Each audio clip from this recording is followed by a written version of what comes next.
Hey guys, it's me Shadow here and welcome back to another episode of Let's Talk. It's been a while since I've recorded at fucking night time. Well, technically it's only 6 o'clock in the afternoon, almost 7 o'clock, but it's whatever I guess. But today we are going to be talking about Jujutsu Kaisen again. And yes, I think it's been a year now since I made that video. Yes, it's been a year now since I made my last Jujutsu Kaisen video, talking about it was a masterpiece and stuff. It's almost a masterpiece, and that was when I covered, actually before I even mentioned that, big manga spoilers for what I'm going into, because we're going to heavily talk about the manga as of right now. So yeah, if you guys don't want the manga spoiled, you don't want nothing to do with plot twists or stuff like that, I would recommend clicking off this video, because I'm going to be talking about that throughout the whole video now. When it comes to JJK, the last video I made saying it was almost a masterpiece because we finally figured out Sukuna's plan, we found out what he was going to do with Megami and stuff like that, and I think it was really well done in the way they built up around that, and everything after that was phenomenal until recently. So let me just do a quick recap of what happened after that. So after that, Sukuna bodied Maki, Yuji, and basically took the piss out of him. And then he went with Urame, the white-haired woman, I think, to the bath and to fully gain his power back. I think it's been a while since I've reread JJK, so bear with me if I've got some details wrong. And then a lot of shit happened after that. He bodied a bunch of fucking people, basically Sukuna did, to test out his new curse technique, which is the 10 shadows of what Megami had. And then the fight that everybody wanted happened versus Gojo and Sukuna.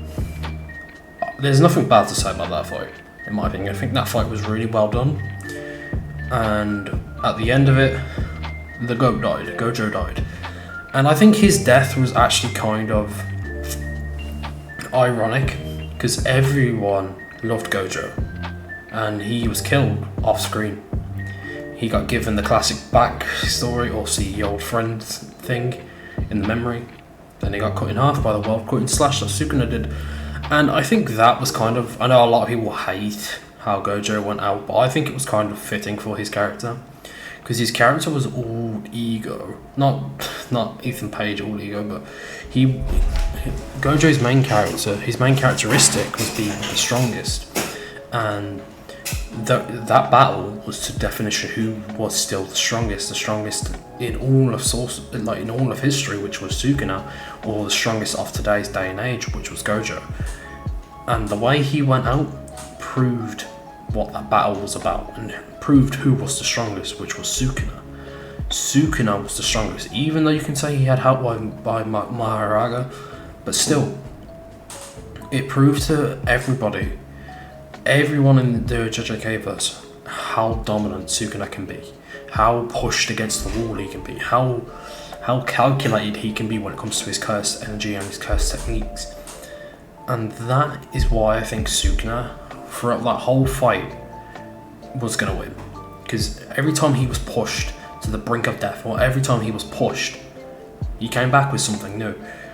And bringing out Maharaga, it clicked with me, because no one ever but Sukuna has beaten Maharaga in the story. So it was like, it was actually kind of obvious when he brought out Maharaga for me, but a lot of people could say, oh, it's Gojo, he could probably beat him. Yes, Gojo was doing a lot of shit to Maharaga, I won't deny that, but again, in the story, Gojo has never beaten Maharaga. And again, people could say, but that doesn't make sense. Yeah, it doesn't make sense, and I think that was the point. Sukuna was deemed the strongest throughout history, basically the worst of the worst, and he got pushed. And what you do when you get pushed, you pull out your secret technique or whatever you have, and Maharaga is what he had in his corner. So he pulled him out, and he pulled one of the 10 shadows techniques out to basically do a 3-on-1 versus Gojo.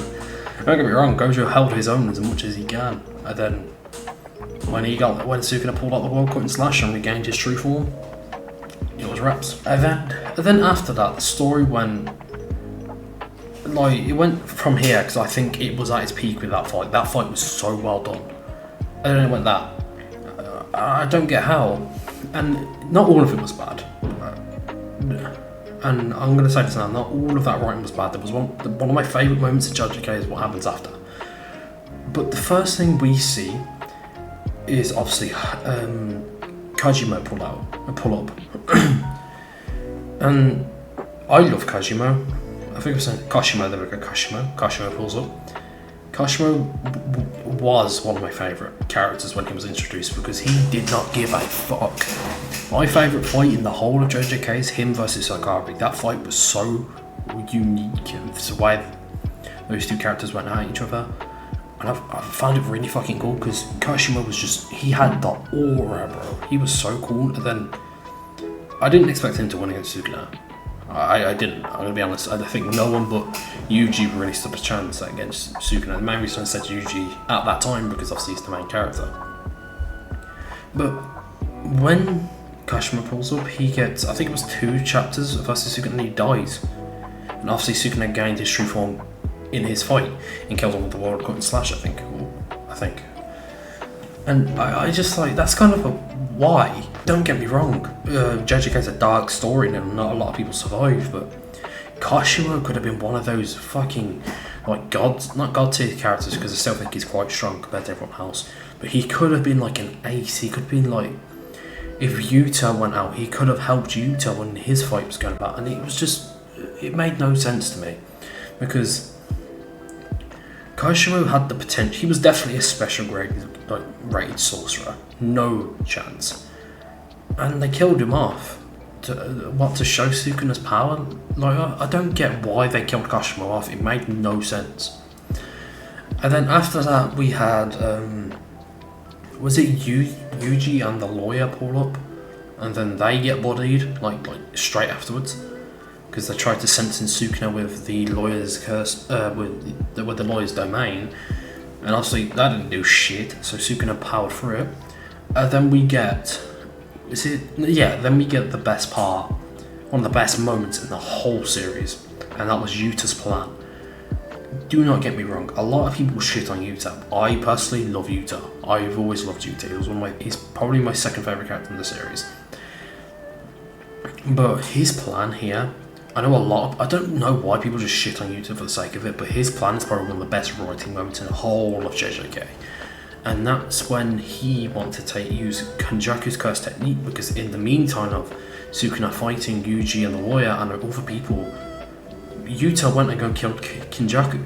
And people can say, yeah, that's bad writing to kill Kenjaku off. But learning the context to what Yuta's plan was, I think it was really fucking smart. Catch someone off guard and just yank their head off. And yes, Kenjaku had a potential. Kenjaku had a lot of potential. Don't get me wrong. Same with what's her name, Yuki. Same as Yuki, man. Yuki fucking had a lot of wasted potential in my opinion. I think Yuki could have been the best female character in the whole series, but they killed her off. So yeah, you could say Kenjaku and Yuki kind of wasted potential. And I won't disagree with you on that. But Yuta's plan for taking over Gojo's body was so well done. And don't get me wrong, this wasn't his first plan. So his first plan was if his domain and stuff did not work, he would do it. So obviously, in the meantime, when Yuta pulled up, he used his domain. That is basically, what's the best way to? It's basically like a limited blade works from Fate. If you guys have ever seen that, seen Fate, but it's different. Every sword he has is a curse technique, basically. So he pulls out all the odds. Obviously, Sukuna overpowers him. Yuta gets sent back to Shoko, and Yuta uses Kenjaku's technique to take over Gojo's body. Now, what made this so great was the chapter that came after the reveal. Because obviously, when it was revealed, it was just Gojo with the Kenjaku letters in his forehead. But what made it so good is Yuta's conflict. And it wasn't the conflict, because obviously it went for a flashback and then he asked Gojo for permission to do it. Gojo said fine, but it was Yuta having the conflict with himself, saying, like literally that writing was so good because Yuta was conflicted not to do it. He was trying his best not to do it because obviously it was a monster type of move and not everybody agreed with it. And I said that and I think that bit was great. The conflict, like to take over somebody's body, even because not being funny, they have to be dead. That's how Kenjaku's technique works. He has to take over a dying corpse's body. I think that's how it works. And for that to take over his master's body, not everyone agreed with it. And I think that conflict in that chapter, the back and forth Yuta was having with Gojo, everything was so well done. And then when that moment spiked afterwards, Gojo, Yuta kind of got forgotten about. And then when Yuji and Todo pulled up, like overshined that whole moment. And don't get me wrong, I love Toji. Toji is an amazing fucking character. The goat pulled up. But the way of... yeah, it was fine, and obviously Yuji uses his domain expansion. That was never explained, by the way, what his domain actually fucking does. I'm still annoyed about. Or when he achieved it. But that whole ending after that chapter was kind of just went downhill from there, and I don't get why. I know Gege Akutami really wanted to finish the story in 5 chapters, or he was being pushed by Shonen Jump, and I just think this could have been benefited with another like 20 chapters or another 10 chapters. And don't get me wrong, the ending is what Gege wanted, and I can't disagree with that because not a lot of mangakas can actually get the ending they want. For example, Bleach 1000 Year Blood War is a perfect example of this. Taito Kubo could not finish, could not add all the details he wanted from 1000 Year Blood War, and that's why he's doing it for the anime. And I think, personally, the anime is a better adaptation than the manga was, because he's hands-on with that anime adaptation. So yeah, when it comes to the final like bits of JJK though, I just think they're all over the fucking place. You have obviously Yuji beat Sukuna, shit like that, punching his soul and shit like that. I think you had Nobara come back, and don't get me wrong, I love Nobara. I think she's an okay character. And what I mean by okay character, out of the 3 trios we had, the main trio we had, which was Megami, Yuji, and Nobara, Yuji and Megami got development throughout the whole series. Megami went into deep, darkest despairs when his body got taken over. Yuji went into despair when Sukuna was in his body and took over and did some fucked up shit in Shibuya. But Nobara, she was presumed dead from that moment with Makito. And then when she came back, the excuse was she was in a coma. Do not get me wrong, I think everybody wanted her back. I was one of them. I love Nobara. But I think it should have been mentioned early down the line so we wouldn't presume she was dead, because there was no information after that chapter, none. Because after that chapter, when she had that eye explosion, all the Sukuna shit happened with Yuji, Makito died, Kenjaku pulled up, then the whole Zenin slaughter shit happened. So it's just, it makes no sense for her to come back as the way she did. And then the ending as well, where those 3 obviously reading the letters that Gojo gave them, taking out the last Culling Game player, and the story ending. It's just the 3 big new gen of manga, being Demon Slayer, MHA, and JJK, all have shit endings. And why I say that is because they're the 3 that sold the web best. Because in my opinion, my big 3 currently is obviously, I would put JJK in there just because of how well it's sold, but Chainsaw Man and Black Clover I would also put there. And people say, I want to talk about Black Clover in another video because people just forget how good that fucking story is. But yeah, I'm genuinely disappointed of the way this story's turned out. And I know Gege Akutami is he finished the story how he wanted to, but I generally don't like it. And as a reader, I read a lot of manga, a lot of manhwa, a lot of light novels. I just generally don't like it. And it's not the first time this has happened. I'm not going to make one on MHA, if you guys are wondering, because I don't particularly like MHA. I know a lot of people like it, but I don't like the story mainly. I think the story, like the whole want to become the best hero shit with Deku, I don't like. The half of, like 99% of that cast pisses me off for just being the way they are. The only character that interested me was Shigaraki, and then when I read all the way up to his conclusion as a character, it was great. I'll give you that, but I don't care for anybody else. That's how I view MHA. That's why I'm not watching it. That's why I'm not reading it. So yeah. But it generally is disappointing to see this, because I know Gege and a lot of these new creators are inspired by Bleach, Naruto mainly. I haven't watched Naruto or read it, so I'm not going to talk about it. But as a massive Bleach fan, I consider Bleach being one of the best written pieces of fiction. Well, one of the best pieces of manga, not fiction. I just don't think they hold up to Bleach at all when it comes to writing. None of the characters are on Aizen's level. None of them are on Ichigo's level when it comes to character complexation. None of them are on none of the characters' level when it comes to Bleach. And the people that watch Naruto can probably agree with that. I think when it comes to writing, when it comes to New Gen, I'll still say it, Chainsaw Man still beats every fucking one of these fuckers when it comes to writing. I consider Chainsaw Man being one of the greatest mangakas when it comes to writing, period. And I want to make a video on Chainsaw Man, but right now in the manga, we are we're going deep. So I don't know if I want to do it next or talk about Black Clover, I don't know. But yeah, that's basically all I got to talk about with JJK. I'm just disappointed, and I think a lot of people are when it comes to the ending. And I know some people that like it. If you like it, fair enough, you're entitled to what you like. But I just generally thought the story was going to go in a different direction, because a long time ago there was people making a trio of the darkest things, like 3 dark mangas are currently going, and they were Hell's Paradise, JJK, and Chainsaw Man. And don't get me wrong, JJK has some dark elements, but compared to Chainsaw Man and Hell's Paradise, it doesn't hold up to either of them when it comes to writing at all. Hell's Paradise has got some complex writing. For me, Hell's Paradise is one of my favorite. It's my second favorite manga of all time, and no new gen has held up to that. Chainsaw Man's getting up there. I won't argue with that. But JJK, MHA, Demon Slayer, fucking hell, Black Clover, even none of them touch Hell's Paradise.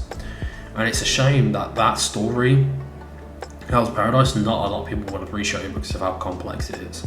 And it really is a shame, because I love that manga. I need to finish collecting it, but I fucking love Hell's Paradise. But anyway, yeah, I'm just disappointed in JJK, because in my opinion, I really like the Culling Games arc. I think the Culling Games was really cool. But everything after, like, after Gojo vs Sukuna and after that Yuta bit, it just, bit just went to shit. And it really is a fucking shame, because one of my good online friends, he dropped JJK a while ago because he just turned to shit, and he fucking did. And I can't argue with that now. JJK went to shit. So if I would have to give it a rating for the story as a whole, it's a 7 out of 10. I can't give it any. I think it's 7.5 out of 10 would be good. The main reason being because I think the start of the manga is very fucking slow. And after rewatching the first season of JJK, it is insanely slow how the pacing is after until you get to the start of the Shibuya arc. This story is so fucking slow, and then it picks up again throughout all Shibuya. It spikes. Oh yeah, and the Hidden Infantry arc, I forgot about that. After those 2 arcs pick up again, you get a massive pickup in the Maki Zenin arc. And then obviously it goes down a bit for the introduction for some new characters, as it is understandable. Then you get the Culling Games and it's up after that. But the problem is when a story can peak when it's got a big arc like the Culling Games is, but the problem is what happened in the Culling Games. Not all of it was fucking good. The Kenjaku versus Yuki was not fucking good at all. The fight was creative, and I'll give them that. I love how those two's technique fought against each other. One was using gravity and mass manipulation, kind of, and one was using just curses and overall knowledge of things to beat the opponent until he pulled out his open domain. And I think that was just a unique fight. but Yuki should not have died in that fight, because that's the only bit we saw her fight, and it was stupid because she was one of the 4 special grade curse users, along with Gojo, Yuta, and obviously Yuji now.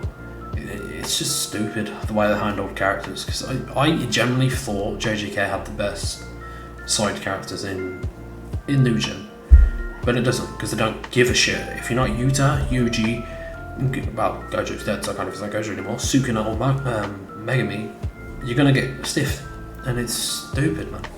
So yeah, I generally 7.5 is what I'm gonna land on for this. When it comes to Red Dead Redemption, and this is off topic because I did say I want to start it, I'm gonna be honest, I haven't got the drive to play that game right now. And I know people are probably excited for me to play it and that, but I haven't got the drive to play that game right now, because that game, I did look up how long it is, it's 40 hours, and obviously it's an open world game. I don't know when, because right now I've got some shit going on personally, so I haven't got time to just sit down and play a game for hours, because obviously, if you guys have been here for a while and watching some of my playthroughs, I like to do long episodes for playthroughs. So it'll be like 1 hour for each episode and shit like that, so I generally do not know when I'm going to be doing that. Again, this might change next week if I get the drive to play the game again or not, but as of right now I don't have any drive to play any new games. So yeah, so next week, because this will be out on Sunday, we will be talking about my light novel that I've got coming out, because I'm going to actually finish it today, finish my prequel story today, and I've been dying to just do a video on it, and I don't really care if that gets many views or not, but I do want to talk about it to basically promote it, because I don't really promote it enough, so I'll do a video on it, and that will probably be the trailer for my channel. But yeah, other than that, if I get the drive to play Red Dead Redemption, I'll play it, but if not, I don't know how to figure out what else to do. But anyway guys, thank you guys for all the support on that Xander's and Zebra's video, by the way. I wasn't expecting that to get that many views for me to just play and try out a game, but it got that. It got, currently it's on 56 views, and I'm happy about that. Any engagement on any of my videos I'm very grateful for, because again, I'm just happy to make content, it's just a hobby of mine. So anyway, thank you guys for all the support on that video, and I hope you guys show support for this video. Make sure to like, comment and subscribe, and I'll see you later in a bit. Peace.